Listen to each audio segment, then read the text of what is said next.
Hello everyone, welcome to Tejas career academy. Guys, आज है 19 अगस्त और आज हम देखने वाले हैं करंट अफेयर के इंपॉर्टेंट क्वेश्चंस को। ओके, तो शुरुआत करेंगे, लेकिन उससे पहले मैं आपको बताना चाहूँगा कि अगर आपने अभी तक तेजस करियर एकेडमी ऐप को डाउनलोड नहीं किया है तो फटाफट तेजस करियर एकेडमी ऐप को गूगल प्ले स्टोर से डाउनलोड कर लीजिए। यहाँ पर यूट्यूब के जितने भी हमारे फ्री क्लासेस हैं उन सब के आपको फ्री PDF और कोर्सेज के एक्सेस का जो भी फ्री कोर्सेस है, डेमो क्लासेस हैं, उन सारी चीज़ों को आप देख पाएंगे। ओके गाइस, तो चलिए शुरुआत करते हैं आज के इस सेशन को।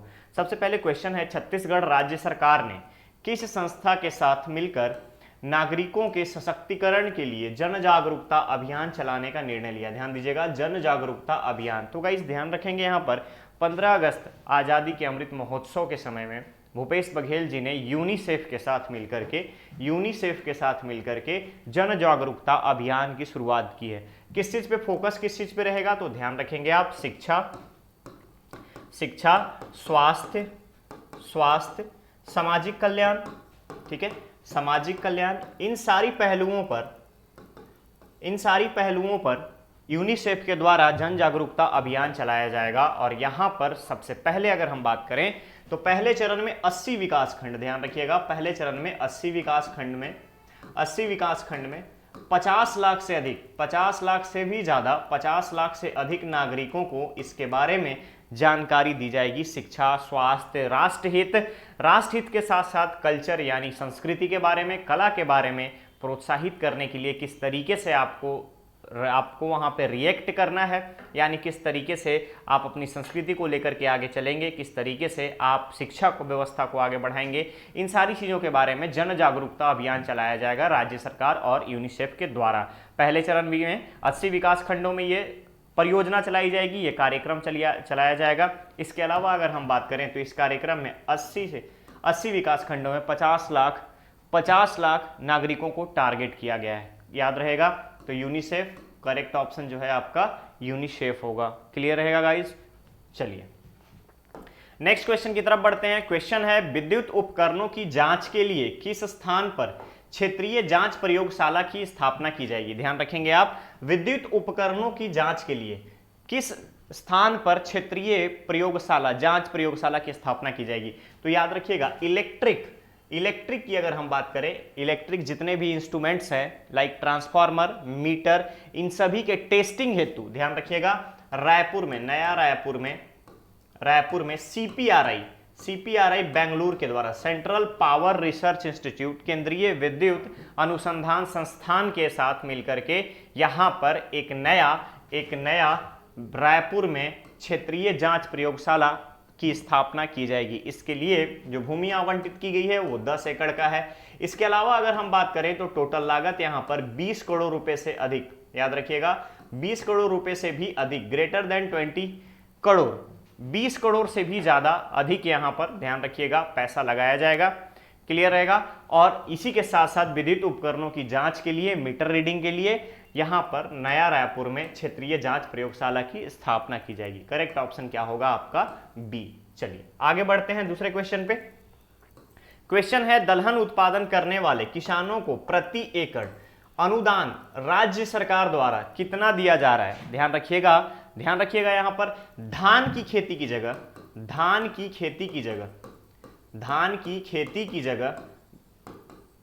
दलहन की खेती करने वाले जितने भी छत्तीसगढ़ के किसान हैं, इन सभी को राज्य सरकार द्वारा 9,000 रुपए अनुदान दिया जा रहा है। कितना दिया जा रहा है? 9,000 रुपए अनुदान दिया जा रहा है। और हाल ही में 16 से 19 अगस्त तक का यहाँ पे एक कार्यशाला आयोजन की जा रही है। CSIR और इंदिरा गांधी कृषि विश्वविद्यालय रायपुर दोनों एक दूसरे के साथ मिलकर के यहाँ पे कार्यशाला आयोजित कर रहे हैं, जिसमें दलहन की उपज को बढ़ाने के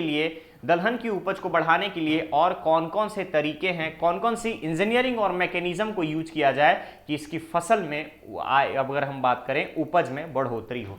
तो याद रखिएगा यहाँ पर प्रति एकड़ अनुदान राज्य सरकार द्वारा 9,000 रुपए दिए जा रहे हैं। क्लियर है? अगर हम यहाँ पर बात करें तो अभी एट प्रेजेंट 10 लाख हेक्टेयर में, 10 लाख से 15 लाख हेक्टेयर में इसकी खेती हो रही है।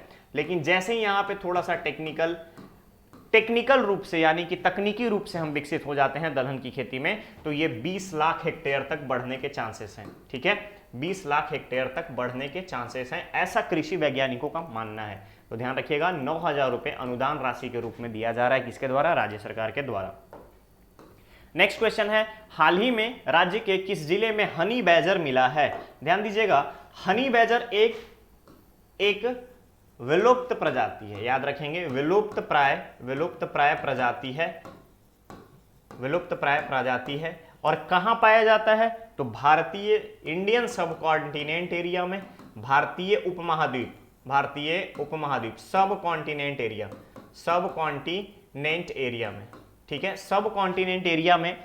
इसके अलावा साउथ वेस्ट एशिया, दक्षिण पश्चिम एशिया, ठीक है, दक्षिण पश्चिम एशिया, इसके अलावा अफ्रीका में यह पाया जाता है। क्लियर रहेगा?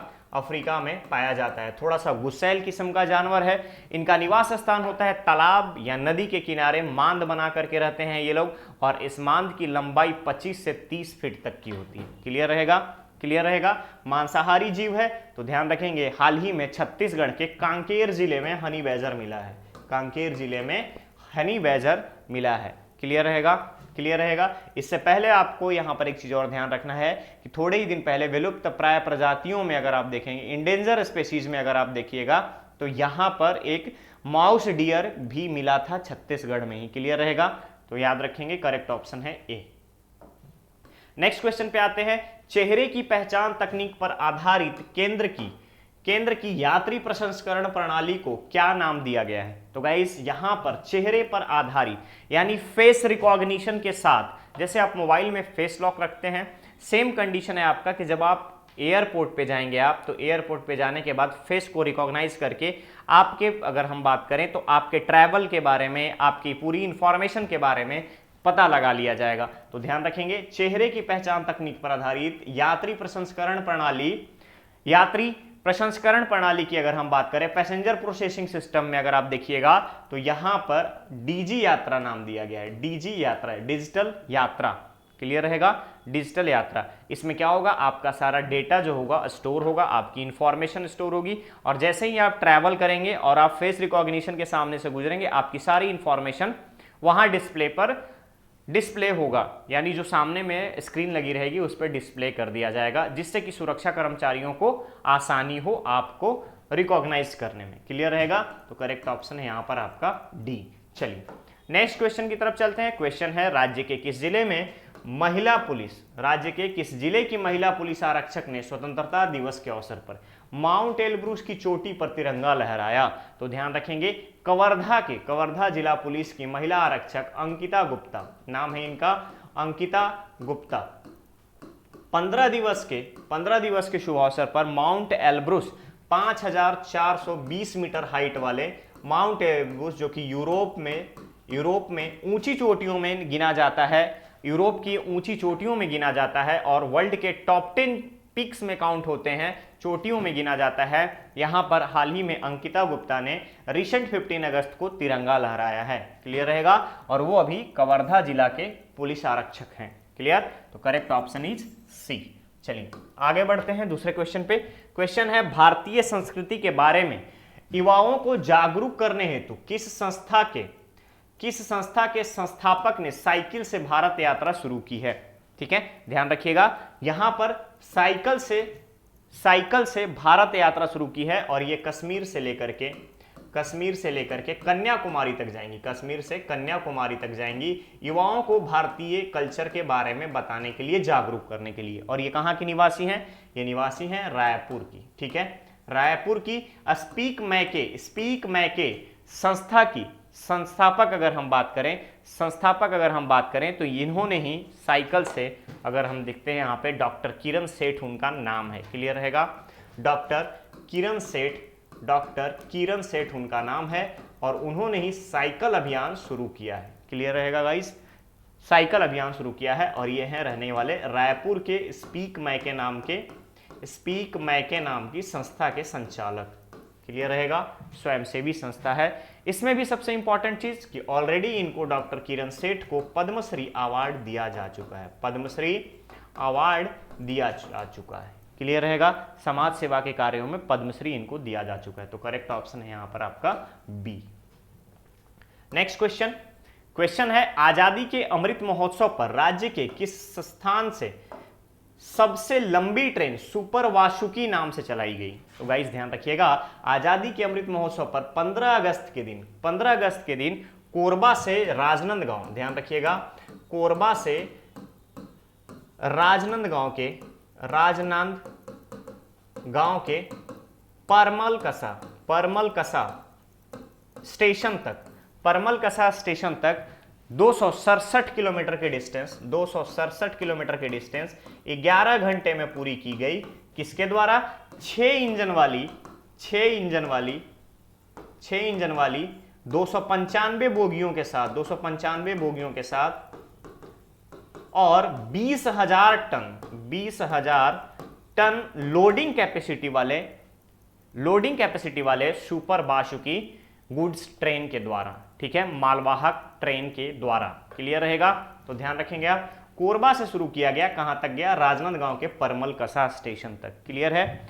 परमलकसा स्टेशन तक। ओके, तो ध्यान रखेंगे आप यहां पर कोरबा से लेकर के सुपर वासुकी। इससे पहले अगर आप देखेंगे तो Sheshnag, super Sheshnag, anaconda, super anaconda, already ये सारे ट्रेन चलाई जा चुकी है, जिसमें 3 इंजन 4 इंजन ऐड कर दिया गया था। इसके अलावा पहली बार 267 किलोमीटर की डिस्टेंस 11 घंटे में तय की गई और इस 11 घंटे में बाहुबली के नाम से इसको बुलाया गया और सुपर वासुकी नाम दिया गया। Bahubali train super Vasuki. Clear रहेगा? तो करेक्ट ऑप्शन है यहां पर आपका डी।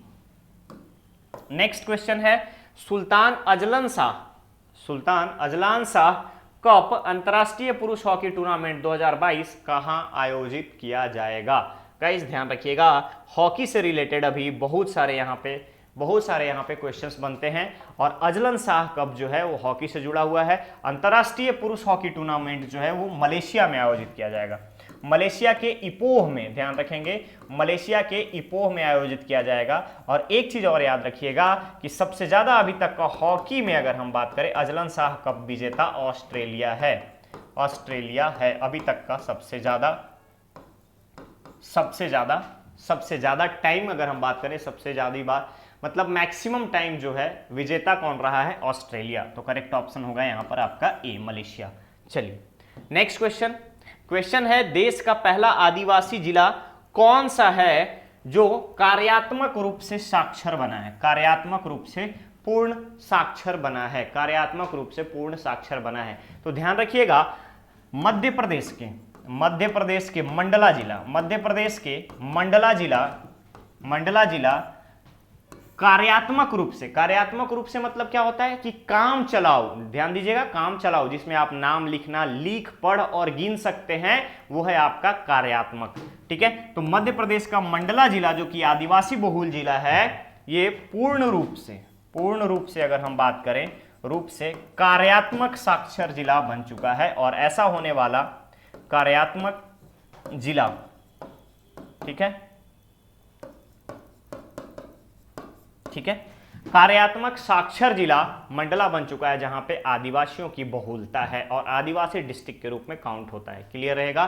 तो ध्यान रखिएगा, मंडला, जबलपुर के पास मंडला है, करेक्ट ऑप्शन यहां पर होगा आपका बी। क्लियर? चलिए, ये था आज का लास्ट क्वेश्चन। अब बारी है आपके स्टूडेंट धर्मा की, जिसके क्वेश्चंस का आंसर आप कमेंट बॉक्स में कमेंट करके देंगे। ठीक है, क्वेश्चन है, चरखा चाक उत्सव 2022 को किस राज्य में शुरू किया गया? ध्यान से देखिएगा, चरखा चाक उत्सव 2022 को किस राज्य में शुरू किया गया?